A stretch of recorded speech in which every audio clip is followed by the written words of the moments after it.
जो इस जगत में दुर्बल हो जाते हैं उन्हीं के ऊपर भूतों की आवेश वृत्ति होती है, दुखों की होती है। तो निर्बल नहीं तो सबल। जब चीख चीख के कहते हैं तू भगवान का अंश है, भगवत स्वरूप है, तू सब कुछ कर सकता है, हिम्मत कर। जरा सी हार हो गई, जरा सा नुकसान हो गया, बोले आत्महत्या कर लेंगे, आत्महत्या कर लेंगे। तुम समझते हो तुम कौन हो? भगवान का स्वरूप हो, भगवत स्वरूप हो। बेटा इस जगत में जो दुर्बल बन गया मारा गया, दुर्बल नहीं, कभी परास्त नहीं होना, हारने पर भी परास्त नहीं होना। मैं भगवत अंश हूं। कोटि जन्म लग रगर हमारी, बरौ संभनत रहो कुमारी। करोड़ जन्म तक मैं आराधना करूंगा और अपने इष्ट को प्राप्त करूंगा, मैं परास्त होने वालों में नहीं। ऐसा ये अन्न जल खान पान तेरा नहीं है, प्राणों का पोषण है। धन्य है मां, कैसा सुंदर वेदांत। पांच भौतिक शरीर की पुष्टि होती है इन अन्न जल और भोजन पदार्थों से, तेरी नहीं। तू शुद्ध आत्मा है, तुझे किसी भी पौष्टिकता की जरूरत नहीं। ना आत्मा की वृद्धि होती है ना क्षय होती है, वो एक रस होता है। तू अपने इस देह रूपी चोले को आध ही मरा हुआ मान ले, जीर्ण शीर्ण मान ले, मोह मत कर। शुभाशुभ कर्मों का परिणाम ये देह है, तू नहीं। बिल्कुल अमृतमय बात। यही गंगा किनारे का जीवन था जो मदाल शाह जी का उपदेश है। कोई जीव तेरे पिता के रूप में प्रसिद्ध है, कोई जीव पुत्र के रूप में, कोई जीव तेरी माता के रूप में, कोई जीव स्त्री के रूप में, कोई मेरा कह के अपनाया है, कोई मेरा नहीं ये कह के त्यागा गया, पराया है। बेटा ये सब नानात्व माया का रूप है, तू शुद्ध परमात्मा स्वरूप है। कोई किसी का माता पिता भाई बंधु नहीं, एकमात्र परमात्मा विराजमान है। ये मायाकृत नानात्व है। ये समस्त भोग, यदि तू भोक्ता बनेगा तो दुख भोगेगा, सुख नहीं।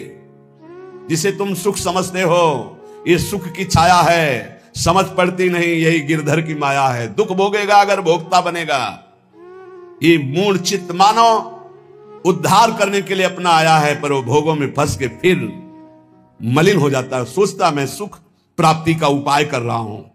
बेटा जो विद्वान है वो कभी अंतःकरण को मोह से आच्छादित नहीं होने देता, वो कभी भोग जनित सुखों को सुख नहीं मानता, इसलिए कभी दुख नहीं भोगता। बेटा कभी दुख में नहीं भोगना, तुझे महासुख में निमग्न होना है। बेटा इस मार्ग में चलने पर काम वेदना पीड़ित करती है। किसी का मुस्कुराना, किसी का रूप प्रदर्शन करना, ये हड्डी और मांस और चमड़े के लेप का प्रदर्शन है। मां बोल रही है मदाल शाह। किसी का मुस्कुराना, किसी का हाव भाव प्रकट करना, बेटा ये हड्डी के ऊपर लगे हुए मांस और चमड़े की चमक का प्रदर्शन है। तुम जिसे कहते हो बहुत सुंदर है, बहुत बढ़िया नेत्र है, बहुत सुंदर कपोल है, ये मायाकृत रचना है, कुछ नहीं है। मांस का लोथड़ा है, अंग प्रत्यंग ऊपर चमड़ी का लेप है क्या?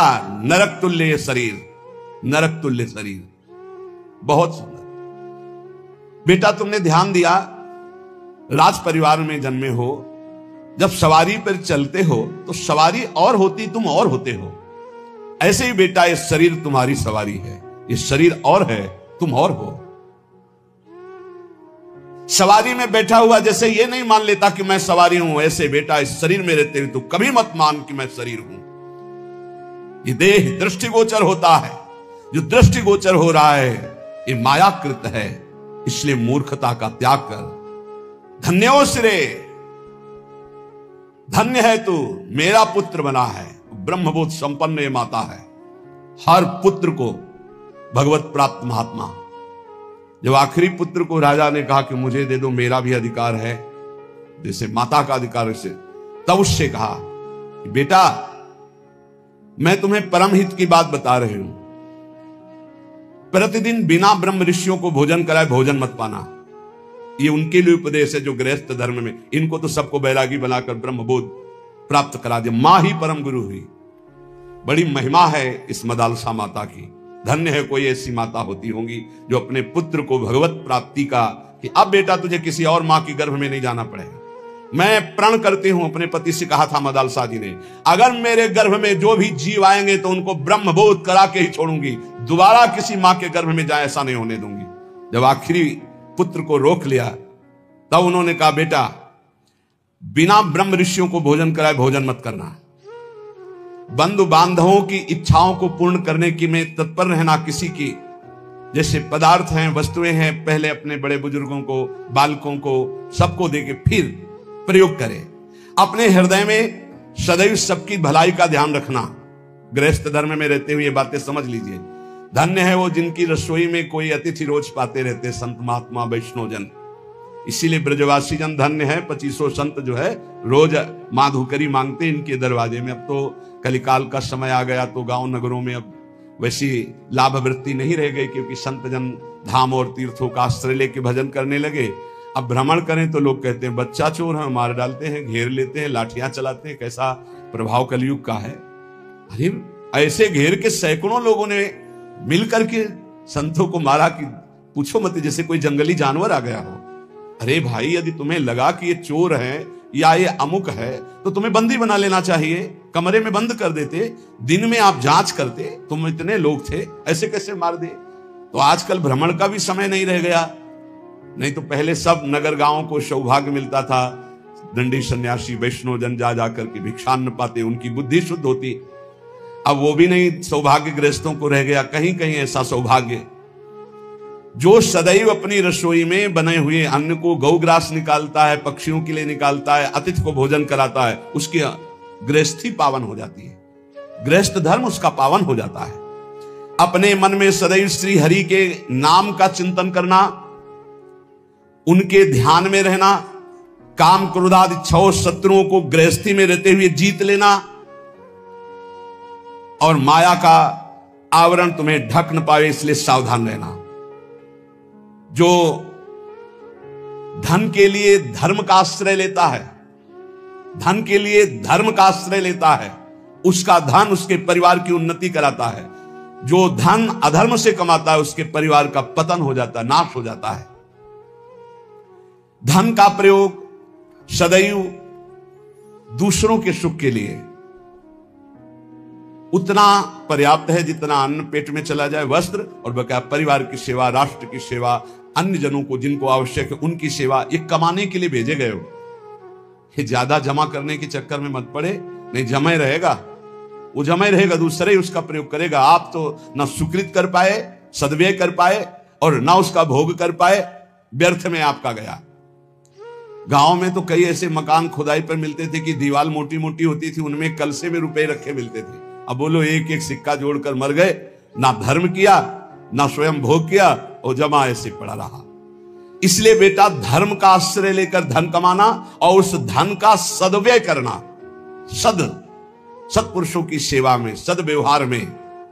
कभी पराई निंदा मत करना, मदालसा माता के, कभी पराई निंदा मत करना। विपत्ति से विपत्ति आ जाए तो भी किसी की निंदा मत करना। अगर कोई विपत्ति में पड़ा हो तो दौड़ करके उसका सहयोग करना। इस तरह तू आचरण करेगा तो तू भगवत प्राप्त हो ही जाएगा गृहस्थी में रहते हुए।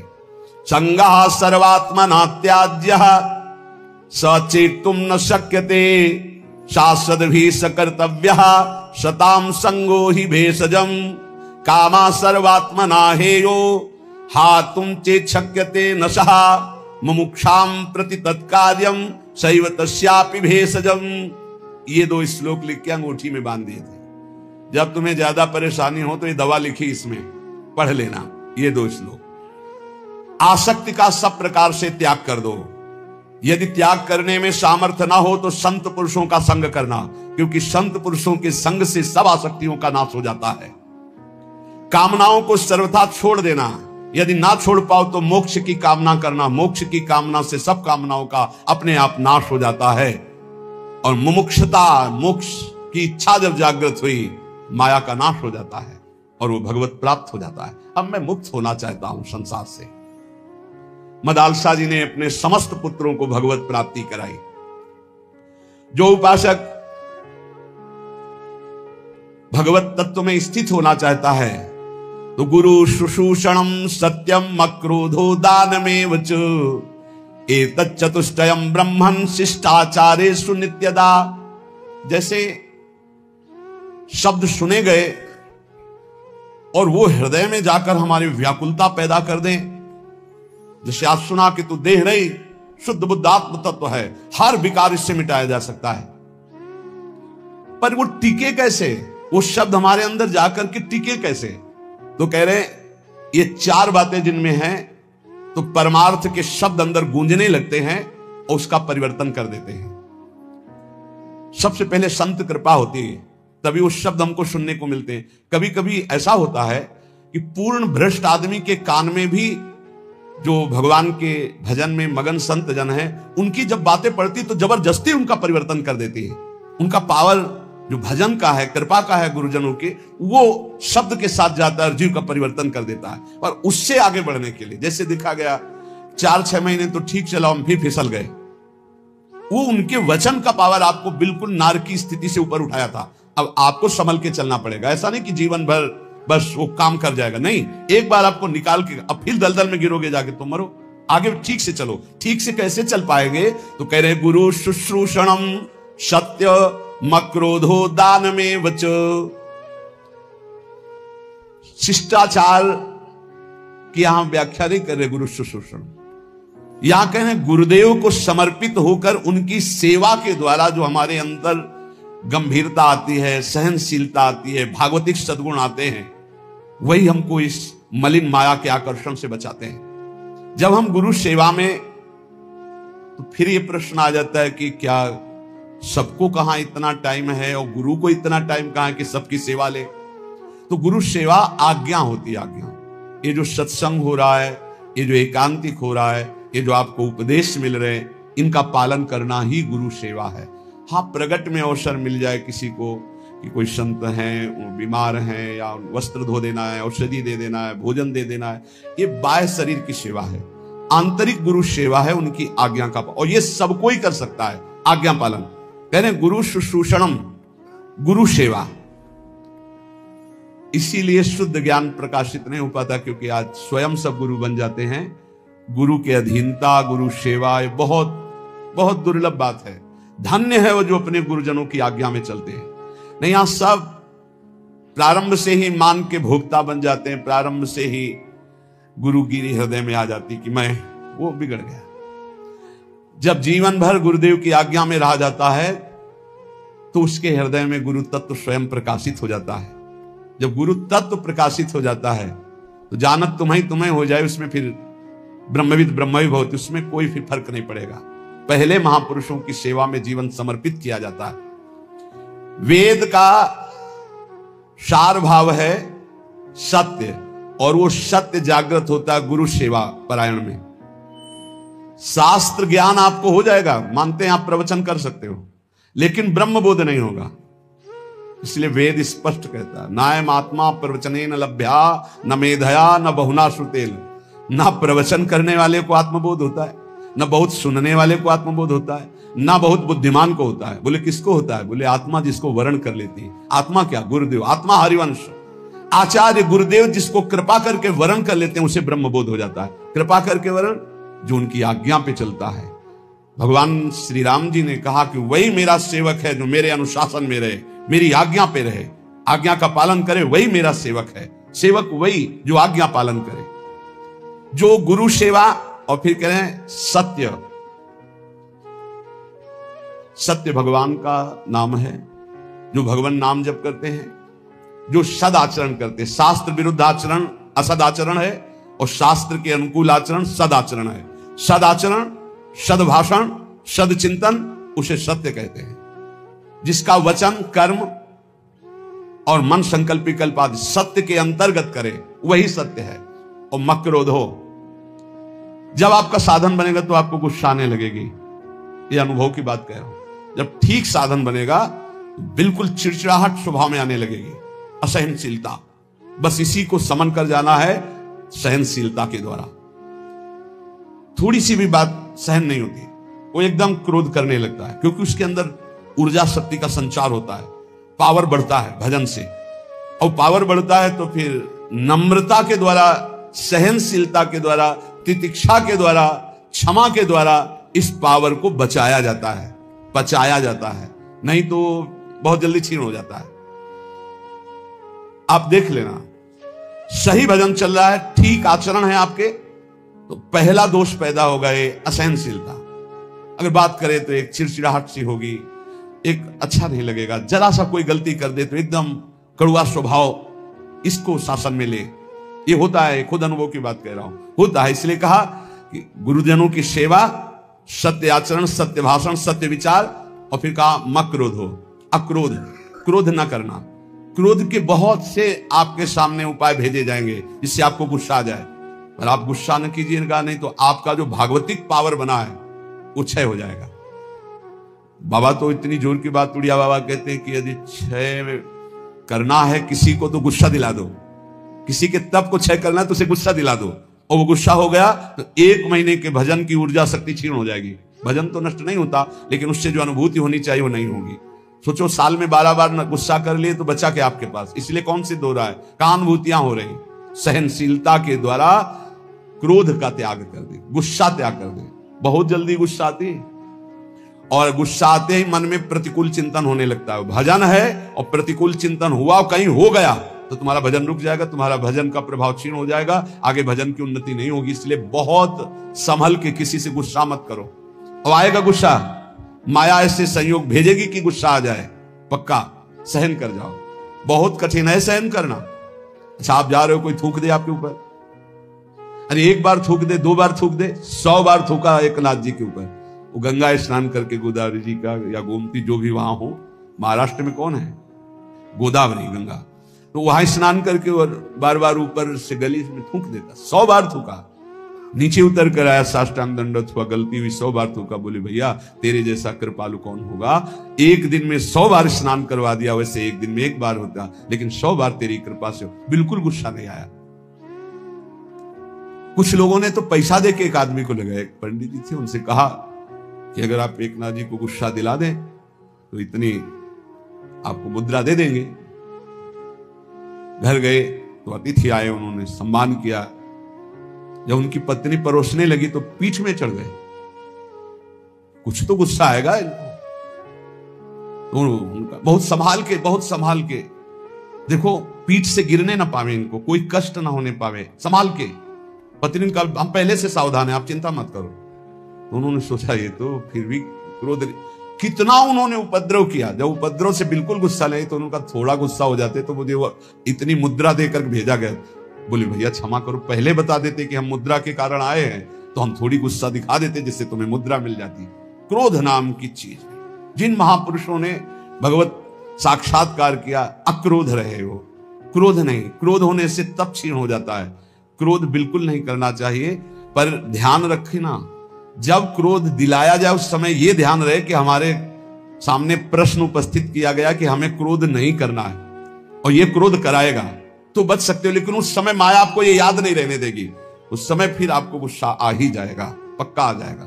क्रोध दिलाने वाली लीला आपके सामने साधकों को प्रायः होती रहती है, अगल बगल से, आसपास से। कहीं गुस्सा नहीं करना, शांति से निर्णय करो। तुम्हारी परीक्षा हो रही, तुमको सहनशील बनकर आगे बढ़ना है। और फिर दान में उचर, ये सबके अंदर होना चाहिए। देत लेत मन शंकन धरे, बल अनुमान सदा हित करे। दूसरों को अभय दान से बढ़कर के कोई दान नहीं है, ये सबको ही दे सकता है, सबको करना चाहिए। किसी भी जीव को मन से, वचन से, कर्म से हमारे द्वारा दुख ना पहुंचे, ये सबसे बड़ा दान है, अभय दान इसे कहते हैं। और इस अभय दान को पूर्ण निर्भयता में बदलने के लिए नाम दान है, इससे बढ़कर और कोई दान नहीं। नाम दान, किसी को भी नाम सुनाना। राधा राधा जब हम जोर जोर से बोलते जय जय श्री राधे श्याम, तो सबके कानों में नाम पड़ता है, और उस नाम का हमें पुण्य मिलता है, हमारा भजन आगे बढ़ता है। इसलिए जोर जोर से नाम कीर्तन हो रहा है, जहां से आप गुजर रहे हो वहां। और जब कभी कहीं भी बैठे हो, बातचीत हो, तो बीच बीच में अभ्यास बना लो, राधा, अच्छा राधा राधा राधा राधा, अच्छा ऐसे बात करना सीखो। है ऐसे अपने मुरारी भाई हैं, वो जब बात करें राधा राधा राधा राधा, हमें बहुत अच्छा लगता है। शुरू से, ये नहीं कि आज से, शुरू से जब कोई बात विनोद की हुई या कोई भी बात हुई या कोई आश्चर्यमय बात, राधा राधा राधा, ये बहुत अच्छा स्वभाव है। हमें लगता है सबको बनाना चाहिए, सत्संग में नहीं, बीच में। हाँ, अब समय शुरू हो गए राधा बीच में, तो ऐसे नहीं, वो जब बात परस्पर हो रही हो तब उस समय राधा राधा, बहुत मंगल। हम उपासक से बात अगर कभी करते तो यही देखते हैं इसने कितनी बार नाम जपा, कितनी बार नाम लिया, प्रारंभ में नाम बोला, एक बार तो नाम आना चाहिए। हनुमान जी विभीषण जी को सौभाग्य क्यों प्रदान कर रहे हैं? अंदर से आवाज आई, राम राम राम नाम ते ही सुमिरन कीन्हा, हृदय हरसि कपि सज्जन चीन्हा, यही सन हठ करी हो पहचानी, साधु ते हो ये न कारज हानि। ये साधु है। अभ्यास बनाओ, नाम उच्चारण, बात शुरू करने के पहले नाम उच्चारण, बहुत मंगलमयी बात है। दूसरों को नाम सुना दिया, इससे बड़ा कोई दान नहीं। ये चार बातें जिसके जीवन में है वो अपने भजन को बढ़ाएगा, भजन को बचाएगा और भजन को पचा लेगा। गुरु आज्ञा में रहना, सत्य क्रिया, सत्य विचार, सत्य भाषण और क्रोध ना करना, और दूसरों को अभय दान देना, भगवान नाम सुनाना, ये चार बातें बहुत जोर की, जिसमें जीव का परम कल्याण हो जाता है। वेद का सार है सत्य, सत्य का सार है जितेंद्रियता, और जितेंद्रियता का सार है त्याग, वैराग्य, उपरति।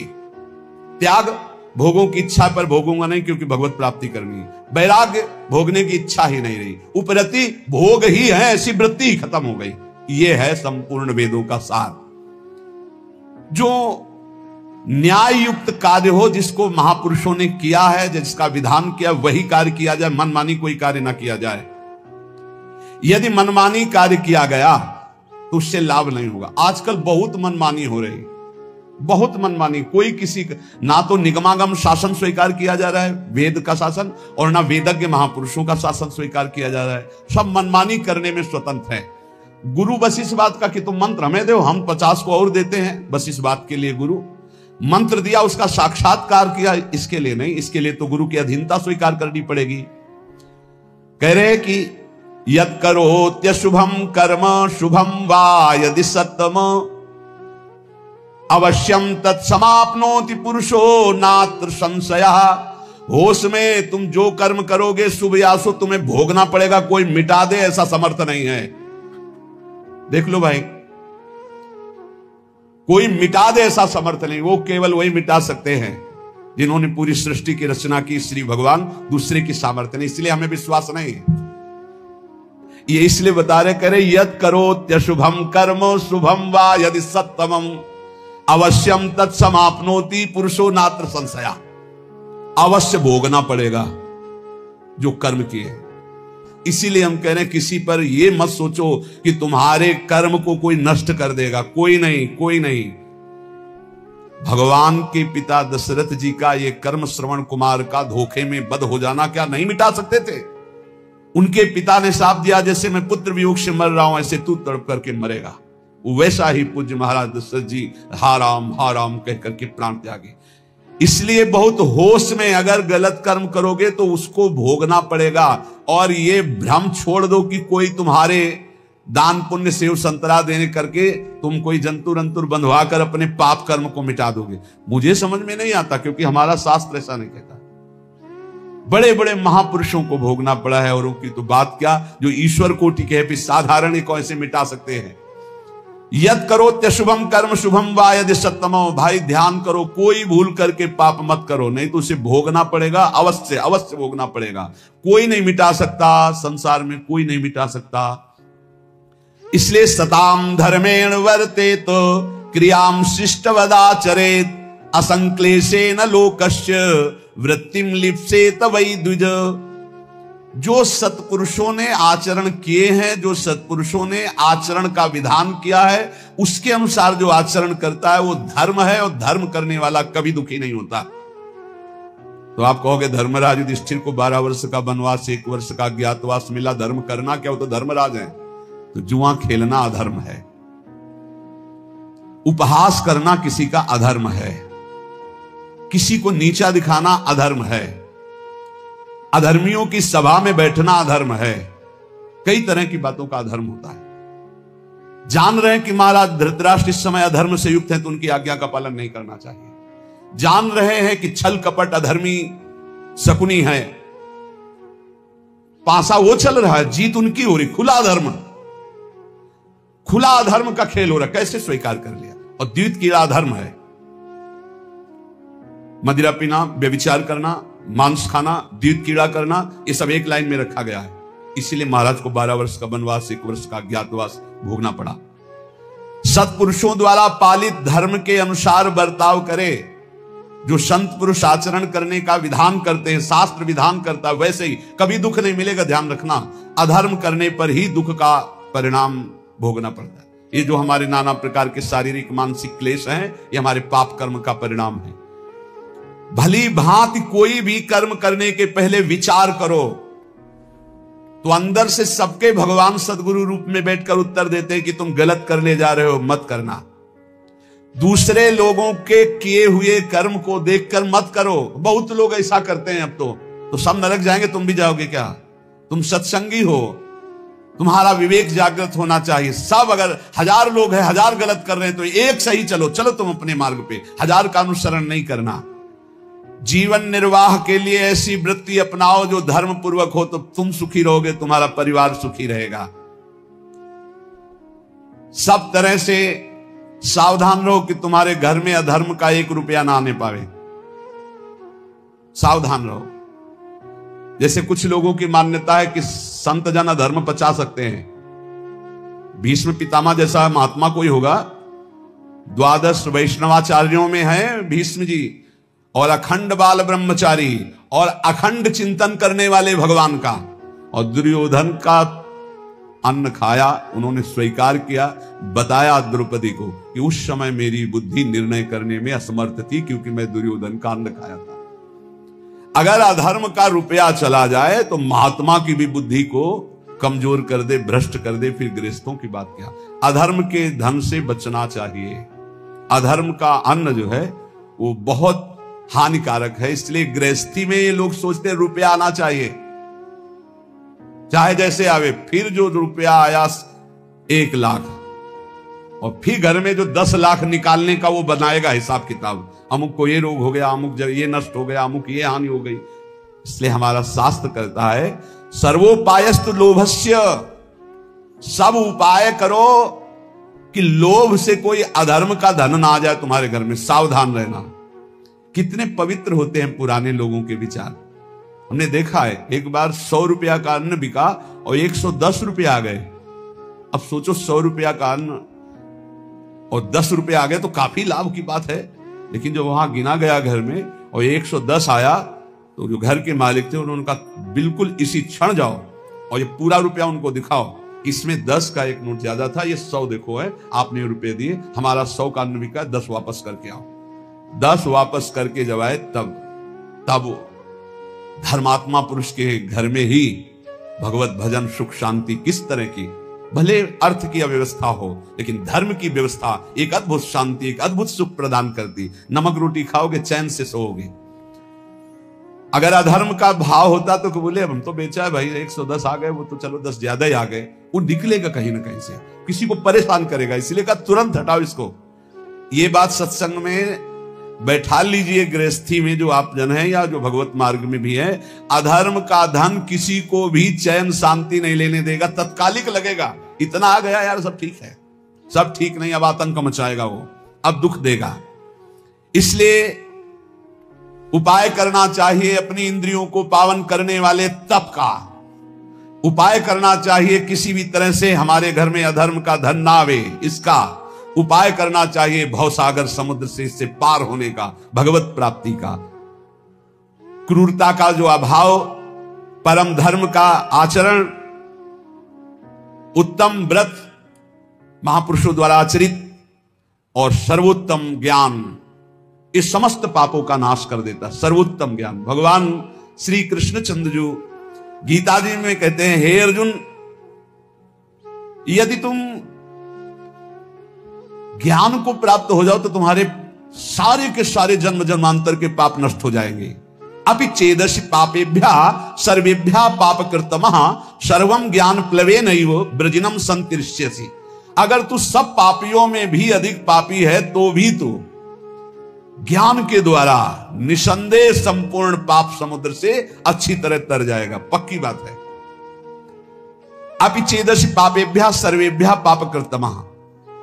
पाप करने वाले की 3 श्रेणियां होती हैं। एक होती पापकृत, मैंने पाप किया, पाप करने वाला, और एक होता है पाप कृतर, 2 पापी उनमें से एक अधिक पाप करने वाला। तीसरा होता है पाप कृतम, समस्त पापियों में सबसे बड़ा पापी। भगवान कह रहे पाप कृतमः, यदि तू सबसे बड़ा पापी है और तू ज्ञान प्राप्त कर ले तो तू सारे पाप से मुक्त हो जाएगा। भगवान का एक कथन सबको आश्वासन देता है। जो प्रश्न करता बोलते हैं मैं बड़ा पापी हूं, क्या मेरा भी उद्धार हो जाएगा? तो भगवान यहां कह रहे अपि चेदसि पापेभ्यः सर्वेभ्यः पापकृतमः। पापकृतमः माने सबसे बड़ा पापी। यदि तू सब पापियों में भी सबसे बड़ा पापी है तो तू भी ज्ञान के द्वारा निष्पाप हो जाएगा। पापों का त्याग करने में और भी साधन बताए गए हैं, लेकिन पूर्ण रूप से सबसे ज्यादा पाप करने वाला भी पावन हो जाए वो ज्ञान है, चाहे जितना बड़ा पापी हो। वर्तमान का पाप, पुराना पाप, ये सब मिलकर भारी संकट पैदा करते, भारी दुख पैदा करते हैं। पुराने पाप बाधा रूप में आते हैं, वर्तमान का पाप जलन, डिप्रेशन, विक्षेप ये तत्काल देते हैं। पुराना पाप बाधा पहुंचाता है। आप सही ढंग से चल रहे हो भगवत मार्ग में और आया है एकदम टांग मारी के सब उलट पलट कर दिया। अब उस समय भगवान का दृढ़ भरोसा नाम जब, तो फिर समझ सकता नहीं, ऐसी टांग मारता है बिल्कुल नष्ट ही कर देता है। पुराना पाप पूर्व जन्म का ऐसा आता है, संभल के रहना चाहिए। बड़े बड़े को देखा फिसलते हुए। वर्तमान का पाप विक्षेप पैदा करता है। जैसे आपसे कोई गलती हो गई तो भजन में विक्षेप पड़ेगा। आपसे वर्तमान में कोई अब अशांति पैदा हो, जो ज्यादा मनमानी आचरण करोगे तो मन संकल्प विकल्प इतना सोच में चला जाएगा कि फिर आपको लगेगा कि वो क्या कहते हैं, वही जो मानसिक रोग होता है, डिप्रेशन आ गया। ये वर्तमान के पाप, वर्तमान में आप पापाचरण कर रहे हैं इसलिए ऐसा हो जाता है, जिसे आप जानते ही नहीं कि आप पापाचरण कर रहे हैं, वो पापाचरण है। यदि वर्तमान का पाप छोड़ दे तो बुद्धि शुद्ध हो जाए तो पूर्व के पाप को भोगने में कोई परेशानी नहीं होती। ये बात, ये जो पूर्व का पाप आता है ये दंड रोग में आएगा, रोग रूप लेके या विक्षेप रूप के, या कोई घटना बन जाएगा पूर्व का पाप। अब उसे कैसे बचा जाता है? जैसे परमार्थ में आया, मार हाहाकार मचा दिया, उलट पुलट सब कर दिया। अब अपने को पकड़े रहना, जैसे कोई मजबूत सहारा मिल जाए हम उसको पकड़े रहें, ऐसे हमें पकड़े रहना। कुछ भी हो जाए, मार डाले जाए, श्री जी को नहीं छोड़ेंगे, गुरु जी को नहीं छोड़ेंगे, कुछ भी हो जाए, कुछ भी हो जाए, आप पकड़े रहो पकड़े रहो पकड़े रहो, हवा ही निकल गई, सब खत्म, फिर ठीक। अब वो उसके विरोध में आ गया। इतने दिन भगवान का भजन किया, इतने दिन गुरु की शरण में रहे, यार कोई साथ नहीं देता, सब अपने कर्मों से भोगना ही पड़ता है, सब अपने को संभालना पड़ता है, कहीं कुछ नहीं भक्ति में। अब वो पाप आया था, गिरा के लेता चला गया। पूर्व का पाप वर्तमान का यदि पाप नहीं है तो कुछ नहीं बिगाड़ पाएगा, और वर्तमान में यदि पाप है तो वो पहले ही बुद्धि को मलिन किए हुए पूर्व का पाप आके आपको नष्ट कर देगा। यदि इस बात को समझो कि 100 वर्ष से घना अंधेरा है और वहां एक दिया सलाई खींच दी गई तो अंधेरा नष्ट होगा ना, जितनी जगह में प्रकाश है। ऐसे ही ज्ञान जो है अनंत जन्मों के पापों को तत्काल नष्ट कर देता है। चेत भगवान कह रहे ऐसा पापी जो सब पाप खूब किए हुए है, स्वयं परमात्मा में तो कभी लग नहीं सकता पापी आदमी, कभी नहीं लग सकता, परंतु लग ही नहीं सकता ऐसी बात नहीं है, स्वयं से नहीं लग सकता। पाप करने वाला स्वयं से भगवान में नहीं लगता। कैसे लगता है? किसी महापुरुष का संग हो जाए, कोई प्रवचन उपदेश अचानक अनिच्छा से सुन ले। जैसे एक दिन एक भाई आए थे, वो कह रहे थे मैं बताना चाहूंगा कि मैं घोर नास्तिक, कभी किसी शास्त्र संत भगवान कोई चर्चा नहीं। पर एक दिन ऐसे ही कर रहा था तो आपका प्रवचन आया, देखे क्या नाटक हो रहा है, और खोला, बोले उस दिन से फंस गए, आज तक हम मुक्त ही नहीं हो पा रहे हैं, अब तो और कुछ देखना ही नहीं रह गया, अब तो बस इंतजार रहता है कब सत्संग पढ़े, कब एकांतिक पढ़े। बदल गया, जीवन बदल गया। क्या हुआ?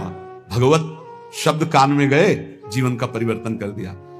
बोले पापी लोग, मनुष्य जो पाप का आचरण करते हैं स्वयं से भगवान में कभी नहीं लग सकते, पर लग ही नहीं सकते ऐसी बात नहीं। किसी महापुरुष का संग हो जाए या कोई ऐसी विपरीत घटना परिस्थिति घट जाए कि उसका कोई साथ ना दे, और फिर उस समय कोई उसे भगवत मार्ग बताने वाला मिल जाए, या कोई ऐसा वातावरण उसको मिल जाए जिस वातावरण में भागवतिक, ऐसे अचानक किसी कार्य से वृंदावन आया, अच्छा सत्संग हो रहा है क्या, खड़े होकर सुन लिया, तो उसका तत्काल परिवर्तन हो सकता है। अन्यथा पापवंत कर सहज स्वभाव, भजन मूर्ति भाव नकाऊ। पापी पुरुष का भजन में या भगवत मार्ग में या सत्संग में ऐसी कोई रुचि नहीं होती। सर्वम ज्ञान प्लवे नैव व्रजिनम संतरिष्यसि। भगवान कह रहे हैं कि बहुत पाप किए हैं, लेकिन सदगुरु की शरण में बैठ गया और गुरु ने बताया कि देख, जितने कर्म होते हैं वो सब शरीर से होते हैं। शरीर से कर्म करने का जो वेग होता है वो अंतःकरण से होता है।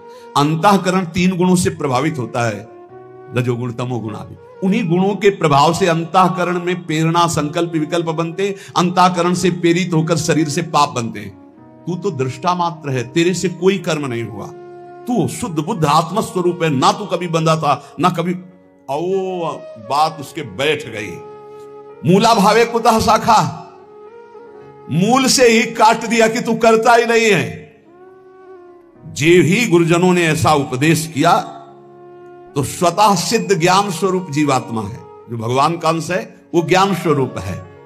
जे ही उसको ये ज्ञान हुआ कि अरे मैं तो बड़ा भ्रम से फंसा हुआ था, अब तो शरीर से पाप होने नहीं देंगे और अंतःकरण में कोई पाप संकल्प बनने नहीं देंगे, क्योंकि अभी तक मैं समझ रहा था कि मैं ही करता हूं। अरे तो अंतःकरण गुणों से प्रभावित होकर गुणानुगुण वर्तन्ते मनुष्या पार्थ सर्वसा। अब नहीं, अब इस नौका में कोई छेद नहीं। ज्ञान रूपी नौका में बैठ गया, गुरु रूपी खवैया ने ऐसा डांड मारी कि भंवर से नैया पार हो गई। एक भी उसे पाप का फल नहीं भोगना पड़ेगा। ये ज्ञान का बहुत, मैं शुद्ध बुद्ध आत्मा स्वरूप हूं, ये जहां बोध हुआ। पर इसके लिए बस ये कि कोई घटना घटे उसके जीवन में, किसी संत की शरण में आ जाए, या कोई सत्संग का ऐसा मिले जिसके आकर्षण होकर संत की शरण, बिना किसी महापुरुष के शरण में हुए ये ज्ञान तो हो ही नहीं सकता। और अगर ज्ञान हो जाए तो भगवान कह रहे हैं अपि चेदसि पापेभ्यः सर्वेभ्यः पापकृतमः सर्वं ज्ञान प्लवे नैव व्रजिनम संतरिष्यति। वास्तविक आप सच्ची मानिए, पाप कैसे नष्ट हो जाते हैं? जैसे स्वप्न में हमने 500 कत्ल किए, तो जब जगे तो ना भागवतिक पाप लगेगा और ना भारतीय संविधान में दंड दिया जाएगा कि स्वप्न में तुमने 500 कत्ल किए, चलो तुम्हें फांसी की सजा होगी। कभी ऐसा नहीं हो सकता। ऐसे ही उमा का हूं मैं अनुभव अपना, सत हरि भजन जगत सब सपना। जब ज्ञान हो जाता है तो जैसे स्वप्न का कहीं भी दंड नहीं मिलता, ऐसे ही जागृत अवस्था का किया हुआ कुछ भी कर्म उसको बंधन में नहीं डाल सकता, सब भस्म हो जाते हैं। भगवान की जो भक्ति है, इन्हीं के पुत्र का नाम ज्ञान है। ज्ञान वैराग्य भक्ति के पुत्र है ना। शुद्ध ज्ञान होता है भगवान के चरणों से चित्त जोड़ने से, नाम जप करने से। अगर भगवान का भजन ना हो तो शुद्ध ज्ञान नहीं हो सकता। आगे भगवान कह रहे, यथैधांसि समिद्धोग्निर भस्मसात् कुरुते अर्जुन ज्ञानाग्नि सर्व कर्माणि भस्मसात् कुरुते तथा। हे अर्जुन, जैसे प्रज्वलित अग्नि ईंधनों को सर्वथा भस्म कर देती है, ऐसे ही ज्ञान रूपी अग्नि संपूर्ण कर्मों को सर्वथा भस्म कर देता है। ध्यान रहे, चालबाजी से नहीं होता है। चालबाजी से मैं शुद्ध ब्रह्म हूं, मैंने पाप नहीं किया, मैं तो दृष्टा मात्र हूं, शरीर नहीं हूं, बढ़िया। अब बीच बाजार में थप्पड़ियाए जाओगे, बुरा नहीं लगना चाहिए, तुम शरीर नहीं हो, तुम शुद्ध बुद्ध आत्मा हो। पिटाई तो शरीर की हुई, नहीं बुरा लगा ना, पाप नष्ट हो जाएंगे तुम्हारे। रबड़ी रसगुल्ला खाओ तुम और पाप नहीं, मैं तो दृष्टा मात्र हूं, तो ठीक है, तुम्हारा अपमान भी होगा, तब दृष्टा मात्र रहना। शुद्ध ज्ञान हो जाए तभी पाप नष्ट होगा, बाड़ी वाले ज्ञान से पाप नष्ट नहीं होता, ध्यान रखना। भगवान कह रहे नहीं होता है ऐसे ज्ञानी, बहुत विचित्र ज्ञान होता है, बहुत अलग अलग ज्ञान होते हैं, हमने देखा है इसको। बहुत ज्ञान भी विविध प्रकार, गुरु के चरणों के आश्रय से जो ज्ञान होता है, भगवान के भजन से जो ज्ञान होता है, वही शुद्ध ज्ञान होता नहीं। ज्ञान भी फंसा देता है, ज्ञान भी फंसा देता है, वो आप लोग जल्दी नहीं समझ पाएंगे, ज्ञान भी फंसा देता है। जब फंसने का नंबर आता है तब वो दृष्टा रहते हैं, और जब भोगने का नंबर आता है तो भोगता रहते हैं। तो चतुर शिरोमणि भगवान से नहीं बच पाओगे, फिर वो भी भोगना पड़ेगा। अवश्य में भोक्तव्यम कृतम कर्म शुभाशुभम। यथई धामसी समिध्योग्निर्भस्मसात् कुरुते अर्जुन ज्ञानाग्नि सर्वकर्माणि भस्मसात् कुरुते। तथा परम सत्य बात, अर्जुन जैसे प्रज्वलित अग्नि ईंधन को सर्वथा भस्म कर देती है, ऐसे ज्ञानाग्नि संपूर्ण कर्मों को भस्म कर देती है। पीछे भगवान ने कहा कि पाप समुद्र है और ज्ञान नौका है, तर जाओगे। तो लगा कि शायद समझ ना पाए, तब भगवान ने कहा कि पाप ऐसा समझ लो कि तृण का पहाड़ है और ज्ञानाग्नि है, ज्ञान अग्नि है, एक क्षण में भस्म कर देगी। ज्ञानाग्नि सर्वकर्माणि भस्मसात् कुरुते। तथा जैसे ढेर सारा पहाड़ लगा हो, काष्ठ का, तृण का, रुई का, और एक दिया सलाई लगा, सब भस्म हो गया, ऐसे एक ज्ञान, केवल ये मैं स्थूल शरीर नहीं हूं, मैं सूक्ष्म शरीर नहीं हूं, मैं कारण शरीर नहीं हूं, मैं आत्मस्वरूप हूं, आ गया ज्ञान। बहुत कठिन है। इसी की यही गंगा किनारे का जीवन था। ये बहुत कठिन भाई।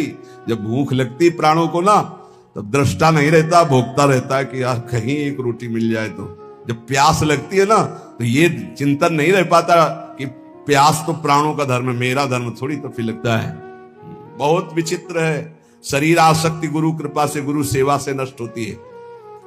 जब तत्व ज्ञान हो जाता है तो संचित क्रियमाण सब भस्म हो जाता है, और प्रारब्ध का भी मिटिया मिट हो जाता है। मिटिया मिट जब शरीर है नहीं है तो प्रारब्ध शरीर भोगेगा, हम तो भोगेंगे नहीं। बहुत कठिन है, बहुत कठिन। बातें बनाना बहुत सरल नहीं। चक्कर आता है तो शरीर को नहीं आता, मुझे आता है। नहीं, पीड़ा होती तो मुझे होती है, ऐसा अनुभव देखो। और ये बिल्कुल अलग है शरीर। कहते हैं जैसे मेज अलग है, ऐसे अलग है। देखो अभी कहा था ना, जैसे बेटा तू सवारी में बैठा है तो तू सवारी थोड़ी हो गया। तो सवारी अलग है और हम अलग है, ऐसे शरीर अलग है और हम अलग है। पर सवारी को और शरीर को जब देखो तो बहुत अंतराय नजर आता है। भाई सवारी का अगर पहिया टूट गया तो मेरा थोड़ी टूट गया, अगर टांग टूट गई तो मेरी टूट गई, ऐसा लगेगा ना। ये राग बहुत जोर का शरीर में है, यही गुरु कृपा से नष्ट होता है। इसीलिए गुरु साक्षात परब्रह्म कहा गया। परब्रह्म परमात्मा तत्व मोते यदि गुरु ही जी जानी। ये मायाधीश की माया ने फंसा दिया और गुरु रूप में मायाधीश ने मुझे मुक्त कर दिया। ये गुरु कृपा से होता, पढ़ने लिखने से नहीं होता। अपने आप से अपने आप का बोध होता है, ये किसी करण से नहीं होता। ये तत्व बोध किसी करण से नहीं होता कि बुद्धि से हुआ, मन से हुआ, चित्त से हुआ, नहीं। ये करण निरपेक्ष ज्ञान है, वो गुरु कृपा से होता है। अब ये प्रसंग चल रहा है इसलिए चर्चा चल रही है। तत्व ज्ञान रूपी अग्नि संचित को, क्रियमाण को, दोनों को भस्म कर देती है, प्रारब्ध का मिटिया मिट कर देती है। अग्नि में काष्ठ अत्यंत तीव्र गति से भस्म होता है। अग्नि सूखा काष्ठ हो तो ऐसे पाप का पहाड़ लगा ज्ञान के द्वारा नष्ट। जैसे जैसे आपका भजन बढ़ेगा वैसे वैसे तुम्हारी अरुचि होती जाएगी, संसार से भी, शरीर से भी। शरीर भी प्यारा नहीं, खान पान सोना जागने सब कड़ुआ लगने लगेगा। किसी से बात करना, मिलना जुलना, फिर उस स्थिति में भी रहते हुए वो सब व्यवहार के कार्य करता रहता है, पर वो अनासक्त रहता है। अपने शरीर से, संपूर्ण संसार से संबंध विच्छेद हो जाता है ज्ञान के द्वारा। अंदर ही संबंध विच्छेद होते ही वो अपने को ब्रह्म स्वरूप देखता है अपने आप से। अभी कैसे समझ में आएगा, भजन करो तब अपने आप से ब्रह्म स्वरूप। जैसे एक भाई कह रहे थे कि अब हम जान गए आपको। भाई जान गए, हमें जान गए? नहीं नहीं नहीं नहीं, अपने को जान गए। भाई तुम अपने को जान गए? बोले नहीं। तो हम कहा क्या जान गए? कुछ पता नहीं। ये आजकल जो ज्ञान पढ़ लिया जाता है ना, और जब आंख में आंख डाल करके बात करो ना, मिला के एकदम, तब फिर वो जान गए आप। नहीं, वो अपने आप सत्य निकलेगा। उस समय जैसे नहीं होता किसी को वशीकरण कर ले, फिर वही बोलेगा जो स्थिति है इसके। वो एक इंजेक्शन लगाया जाता है जिससे सत्य बुलवाया जाता है। वो एक क्रिया होती है जो सत्य बुलवाया जाता है। वैसे लगा करके वैसे पूछा जाता है तो वो वही बोलता है जो उसके अंदर चलता हुआ रहता है सत्य। वो नारकोटिक है, ऐसे कुछ होता है। हाँ, ऐसे अपने यहां भी होता है। जब गुरुजन आंख में आंख डालते हैं तो हाँ, परम पद कोटि बोले, नारकोटिक है, नरक वाली बात का है। वो अपने आप वही बोलेगा जो स्थिति है, अन्यथा ऐसे नहीं कह देगा। हाँ, अगर हाँ है तो हाँ बोलेगा, नहीं नेत्र में नेत्र मिला के जब बात की, आप ऐसा नहीं। अगर हाँ तो स्वीकृति हो जाएगी। हाँ, क्रिया प्रकृति के द्वारा हो रही ज्ञान का विषय है, मैं करता नहीं हूं। भला कुछ समझ में आ रहा है ये बात? क्योंकि काशी वाली ये चर्चा है, इसलिए वृंदावन में तो समझ में नहीं आएगी। यहाँ यही समझ में आएगी, नाम जप करो, खूब नाम गुण कीर्तन करो, प्रभु का चक्र प्रसाद पाओ, ब्याज भरोसे कुंवर के सोवत पाओ। समझ में आ गई है? ये समझ में आ जाएगी। भगवान कह रहे हैं, इसलिए थोड़ा सुन लेते हैं। भगवान कह रहे हैं जितनी क्रियाएं हैं वो सब प्रकृति से हो रही है, वास्तविक सब प्रकृति से हो रही हैं। अपने स्वरूप से क्रिया कोई भी नहीं, स्वरूप निष्क्रिय है। सुन लो, बढ़िया बातें हैं। नाड़ियों में जैसे रक्त प्रवाह हो रहा तो स्वाभाविक हो रहा है। शरीर जब बालक था, जवान बना तो स्वाभाविक बना, तुम थोड़े थे। नस नाड़ियों में रक्त प्रवाह तुम कर रहे हो क्या? बालक अवस्था से जवानी अवस्था में शरीर गया तो तुमने किया क्या? किस तारीख को तुमने जवान बनाया शरीर को? नहीं। एक भगत जी आए थे, बोले एक लड़का हमारा भगवान का भगत है, ऐसे कहते जा रहे थे। समाज कहती कैसा लड़का आपने पैदा किया, ऐसा वो बोल रहे। तो हमका भगवान कोई आपके पास ऐसा मसाला नहीं था कि आप ऐसे पैदा कर दे, आप ऐसा मत बोलिए। भगवान की कृपा से वो भजनानंदी जीवात्मा आपके यहाँ पुत्र रूप में आया। आप इतना मैंने बोले, लोग कहते हैं कि आपने कैसा बालक पैदा किया है। हमका ऐसा हो तो 10-20 और पैदा करके दो, ये तो हम हाँ भारत के कोने कोने में महात्मा फैल जाए। स्वाभाविक होता है भैया। भगवान कह रहे हैं अपनी जैसे नस नाड़ियों में रक्त संचार हो रहा, तुम करते हो क्या? कोई अपनी नस नाड़ियों में रक्त संचार कर रहा है क्या? स्वाभाविक हो रहा है। बाल्यावस्था से जवानी, जवानी से बुढ़ापा तुम करते हो क्या? नहीं, स्वाभाविक हो रहा है। श्वासों का आना जाना स्वाभाविक हो रहा है। भोजन पाते हो, अंदर जाकर स्वाभाविक पच रहा है। जैसे ये सब क्रियाओं में तुम करता नहीं हो, ऐसे बाहरी क्रियाओं में भी तुम करता नहीं। शुभ अशुभ दोनों भी तुम्हारे द्वारा नहीं हो रही। ये सतोगुण, रजोगुण, तमोगुण की 3 माया की वृत्तियों के द्वारा हो रही। अगर ये ज्ञान हो जाए तो अभी तुम मुक्त हो जाओ। कर्ता भाव से तुम्हें कोई दंड नहीं भोगना पड़ेगा। बोले आज से हम बोल देंगे कि प्रकृति करती है, मैं थोड़ी करता हूं, फंस जाओगे। ये अंदर की वृत्ति है। अच्छाई और बुराई ये तभी तक रहती है जब तक अज्ञान रहता है, और जहां ये ज्ञान हो जाता है तो ना अच्छाई रहती ना बुराई रहती, वो ब्रह्म स्वरूप रहता है। ये जो लौकिक गुण दोष हैं दोनों से परे हो जाता है, गुणातीत महापुरुष हो जाता है। अगर ज्ञान की बात को लगाया जाए ऐसे व्यर्थ की क्रियाओं में कि मैं करता नहीं हूं, तो पिटाई बहुत जोर की भगवान कराते हैं। खाना पीना, चलना बैठना, देखना बोलना, ये क्रियाएं सब हो रही माया के द्वारा, तुम करता नहीं हो। ये तुम भी माया शब्द है। पर माया के प्रभाव से अपने को सब करता मान लेते नहीं, सब करता मान। कितना बढ़िया हमने गाया, कितना बढ़िया हमने बनाया, कितना बढ़िया हमने ये सब हमने। और जब कोई गलत कुछ हो जाता है तो बोले उसकी सत्ता के बिना पत्ता नहीं हिलता, तो ये गलत हुआ तो और भी पत्ते हिलेंगे। अभी पिटाई वाले पत्ते भी हिले। अच्छा किसने किया? मैंने। और बुरा किसने किया? बोले उसकी सत्ता के बिना पत्ता नहीं हिलती। उसकी सत्ता में नर्क भी है, रोग भी है और कानून विभाग भी है। ये ज्ञान को समझना, बहुत इस ज्ञान का दुरुपयोग कर रहे हैं। ज्ञान को समझना है। जैसे हम श्वास लेना, भोजन पचाना, रक्त संचार करना, शरीर का बालक से जवान होना, कहीं हम नहीं है। ऐसे हम किसी कर्म में भी करता नहीं है, सच्ची बात। पर माया के प्रभाव से हम अपने को कर्ता मान लिए गए। इसी कर्ता से कर्म बने, कर्म के कारण वो बंध गया, ना बंधना हुआ भी बंध गया। यद्यपि मृषा छूटती कठिनाई। यही तत्व ज्ञान गुरु के चरणों में होता है। जब गुरु के चरणों में बैठा जाता है, उनकी आज्ञा पालन की जाती है, तो ये ज्ञान करवाए या ना करवाए, सच्ची कहते हैं अगर आप साधन में लगोगे तो रोज आपको अनुभव होने लगेगा, मैं शरीर नहीं हूं, नहीं मैं नहीं हूं, मैं तो शुद्ध बुद्ध भगवान का अंश हूं। पहले ये आएगा, धीरे धीरे धीरे फिर वो परमात्मा स्वरूप का बोध होता है। तत्व ज्ञान जब जागृत होता है तो अनेक जन्मों के संचित कर्मों को भस्म कर देता है, क्योंकि सभी संचित कर्म अज्ञान के द्वारा माने गए थे। और जहां ज्ञान हुआ तो अज्ञान जो कर्मों का आश्रय था